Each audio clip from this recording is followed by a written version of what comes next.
بسم اللہ الرحمن الرحیم۔ ناظرین السلام علیکم۔ یوٹیوب ادب چینل قلم قافلہ پاکستان، میں ہوں گل بخشالوی۔ قومی منظر میں آج کا کالم بعنوان لیاقت علی خان سے عمران خان تک۔ ناظرین، قومی سیاست میں رونما ہونے والے واقعات کو مردہ ضمیر اور ایمان فروش تسلیم نہیں کریں گے، کیونکہ وہ امریکی وینٹیلیٹر پر ہیں، مغربی قوتوں کے غلام ہیں۔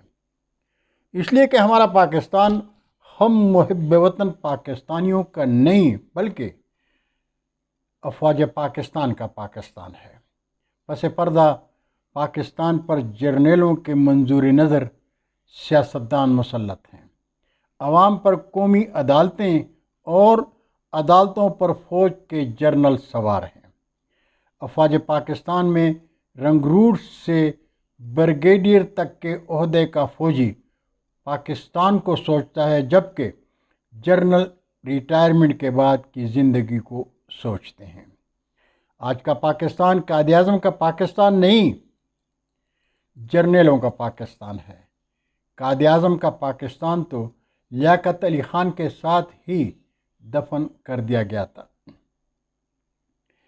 تاریخ کے جروکے میں دیکھیں تو 16 اکتوبر 1951 کو پاکستان کے پہلے وزیر اعظم نواب زادہ لیاقت علی خان کو راولپنڈی لیاقت باغ کے ایک جلسہ عام میں شہید کر دیا گیا تھا، اور لیاقت علی خان کی شہادت کے 10 روز بعد 25 اکتوبر 1951 کو اس وقت کی حکومت نے قتل کی تحقیقات کے لیے جو کمیشن تشکیل دیا تھا، اس کمیشن کی رپورٹ کو لیاقت علی خان کی بیوہ بیگم رینا لیاقت علی خان نے ہی نہیں بلکہ عوام نے بھی مسترد کر دیا تھا۔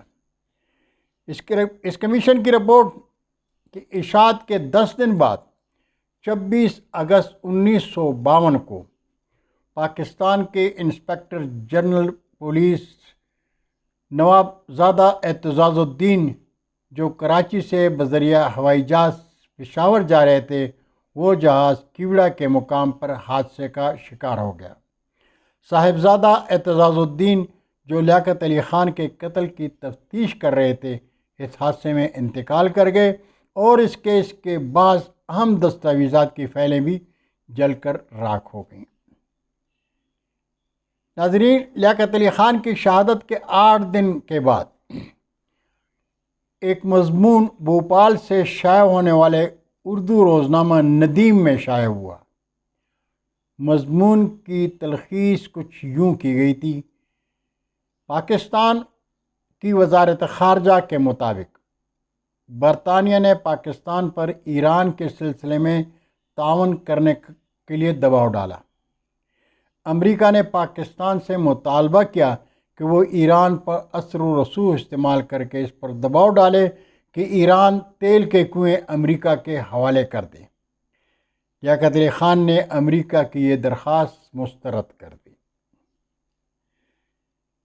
امریکہ نے کشمیر پر خفیہ معاہدہ ختم کرنے کی دھمکی دی تو لیاقت علی خان نے کہا کہ پاکستان نے امریکہ کے تعاون کے بغیر آدھا کشمیر لے لیا ہے، باقی کا کشمیر بھی پاکستان حاصل کر لے گا، اور لیاقت علی خان نے امریکہ سے پاکستان میں ہوائی اڈے خالی کرنے کا مطالبہ کر دیا۔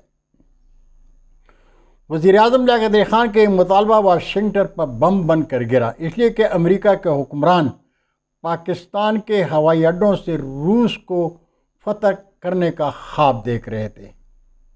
وہ چکنا چور ہو گئے۔ تب امریکہ نے لیاقت علی خان کو قتل کرانے کے بارے میں سوچنا شروع کر دیا۔ امریکہ چاہتا تھا کہ قاتل کوئی مسلمان ہو تاکہ بین الاقوامی پیچیدگیاں دور کی جا سکیں، لیکن امریکہ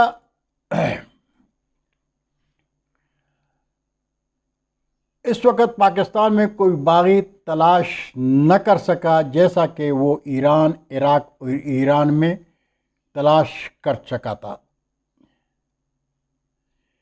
امریکی حکمرانوں نے یہ ذمہ داری کابل کے امریکی سفارت خانے کو سونپی۔ سفارت خانے نے پشتون لیڈروں سے رابطہ کیا اور انہیں یقین دلایا کہ اگر لیاقت علی خان کو قتل کر دیا جائے تو امریکہ 1952 تک پختونستان قائم کرا دے گا۔ پشتون لیڈروں نے سید اکبر کو قتل کی ترغیب دی اور اسے بھی موقع پر ہی قتل کرنے کا منصوبہ بنایا تاکہ سازش کا پتہ نہ چل سکے۔ ندیم اپنے مضمون میں لکھتا ہے کہ جب گورنر جنرل خواجہ ناظم الدین نے بیگم رینا لیاقت علی خان کو ان کے شوہر کی قتل کی خبر سنائی اور ان سے تعزیت کی تو اس سے 3.5 منٹ پہلے امریکی سفیر بیگم صاحبہ کو یہ خبر سنا کر تعزیت کر چکے تھے۔ یہ تمام عوامل ثابت کرتے ہیں کہ امریکہ لیاقت علی خان کا قاتل ہے۔ منصوبے کے مطابق مشتعل ہجوم نے قاتل سید اکبر کو بھی جائے واردات پر قتل کر دیا تھا۔ اس پر بیگم رینا لیاقت علی خان نے اس وقت کچھ سوال اٹھائے تھے۔ ایک ایسے موقع پر جب لیاقت علی خان ایک اہم پالیسی بیان دینے والے تھے اور اپنی مقبولیت کے انتہا پر تھے، انہیں کیوں قتل کیا گیا؟ قاتل کو ایسے موقع پر جب وہ بے بس کیا جا چکا تھا کیوں ہلاک کیا گیا؟ قاتل پر گولی چلانے والے پولیس اہلکار کو سزا دینے کی بجائے ترقی کیوں دی گئی؟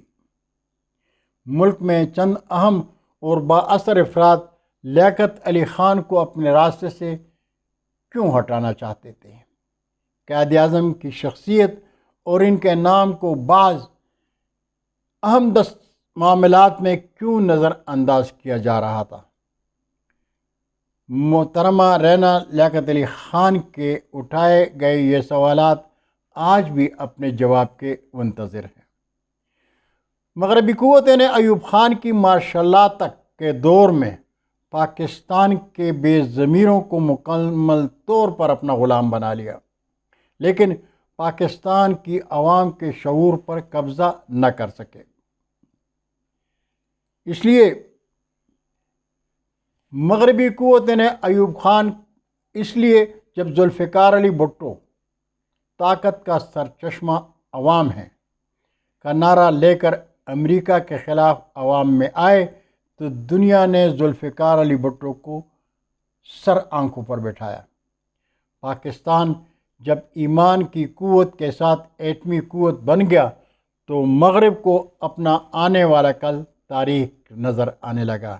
اس لیے امریکہ نے افواج پاکستان کے فوجی جنرل کو تخت اسلام آباد پر بٹھا دیا، ذوالفقار علی بھٹو کی حکومت گرا دی گئی اور اس وقت کے جنرل ضیاء الحق نے پاکستانی عوام پر ظلم و تشدد کی تاریخ رقم کی، لیکن قوم کے زندہ ضمیروں کو زیر نہیں کر سکا، اور اس کمبخت جنرل نے پاکستان کے ضمیر فروشوں کے ہاتھوں ذوالفقار علی بھٹو کو ماورائے عدالت شہید کر دیا۔ پاکستان کی بیٹی بے نظیر بھٹو اپنے شہید باپ کا پرچم اٹھا کر میدان میں آئیں۔ بے نظیر بھٹو دنیا اسلام کی پہلی خاتون وزیر اعظم تھیں۔ اس کی رگوں میں پاکستان دوست ذوالفقار علی بھٹو کا خون تھا۔ سامراجی قوتوں نے ہر ممکن کوشش کی، لیکن خاتون وزیر اعظم نے جب مغربی قوتوں کو نظر انداز کر دیا تو پاکستان دشمن قوتوں نے بے نظیر بھٹو کو لیاقت علی خان کی جائے شہادت یعنی لیاقت باغ راولپنڈی کے سامنے عوام کے جمع غفیر میں گولی مار کر شہید کر دیا، اور سامراجی غلام آصف علی زرداری کو تخت اسلام آباد پر بٹھا دیا، اور اس نے ضیاء الحق کے لیپالک میاں محمد نواز شریف کے ساتھ مغربی غلامی میں نورا کشتی کا کھیل شروع کر دیا۔ زرداری اور نواز شریف نے اداروں کے خواہشات اداروں کے خواہشات کے احترام میں اپنے حواریوں کے ساتھ پاکستان کو جی بھر کے لوٹا، جی بھر کے کھایا اور اداروں کو خوب کھلایا، لیکن پاکستان کی زندہ ضمیر قوم نے ان کی قومی قیادت کو تسلیم نہیں کیا۔ اس لیے جب عمران خان نے آزاد اور خود مختار خوبصورت پاکستان کی جانب سفر شروع کیا تو قوم اس کے ساتھ اٹھ کھڑی ہوئی۔ ذوالفقار علی بھٹو کے بعد پاکستان سے محبت کرنے والے زندہ ضمیر عمران خان کے ساتھ میدان میں نکلے تو عالم اسلام نے عمران خان کو دنیا اسلام کا قائد تسلیم کر لیا، لیکن سامراجی قوتوں کو عمران خان کی قومی اور مذہبی ادائیں پسند نہ آئیں، اور پھر وہی ہوا، امریکہ نے پاکستان کے مردہ ضمیروں کے شانے پر ہاتھ رکھا اور دنیا اسلام کے عظیم لیڈر عمران خان کو تخت اسلام آباد سے گرا دیا، لیکن وہ اسے پاکستان کی عوام کے دلوں سے نہ نکال سکے۔ جیسے جیالوں کا بھٹو زندہ ہے، اسی طرح عمران خان عوام کی دلوں کے دھڑکن بن چکے ہیں۔ عمران خان عوام کی دلوں کے دھڑکن بن چکے ہیں، اور اس حقیقت کو ضمنی انتخابات میں دنیا نے دیکھ لیا۔ عمران خان عوامی مقبولیت میں ذوالفقار علی بھٹو سے بھی آگے نکل گئے ہیں۔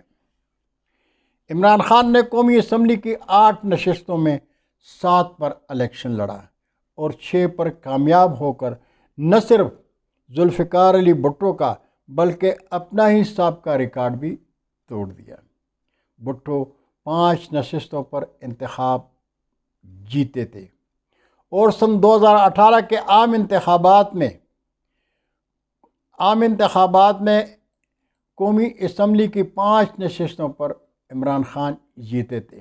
عمران خان اس وقت سیاسی مقبولیت کی بلندیوں کو چھو رہے ہیں، لیکن پی ڈی ایم کی صحت پر عمران خان کی اس جیت کا کوئی اثر نہیں پڑے گا، اس لیے کہ وہ امریکی غلام اداروں کی خواہشات پر اقتدار میں آئے ہیں اور اپنے راستے کے ہر پتھر کو امریکہ ہی کے مدد سے ہٹا رہے ہیں۔ اللہ تعالیٰ نے ہم پاکستانیوں کے مقدر میں کیا لکھا ہے یہ تو اللہ ہی بہتر جانتے ہیں، لیکن ہم پاکستانی اور ہم پاکستان اور عمران خان کی طویل اور خوبصورت زندگی کے لیے دعا گو ہیں۔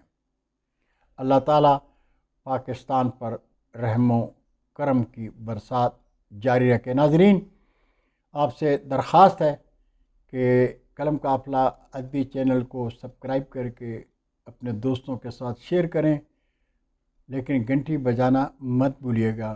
انشاءاللہ اگلی نشست میں پھر ملاقات ہوگی، تب تک کے لیے اجازت۔ اللہ حافظ۔ پاکستان زندہ باد۔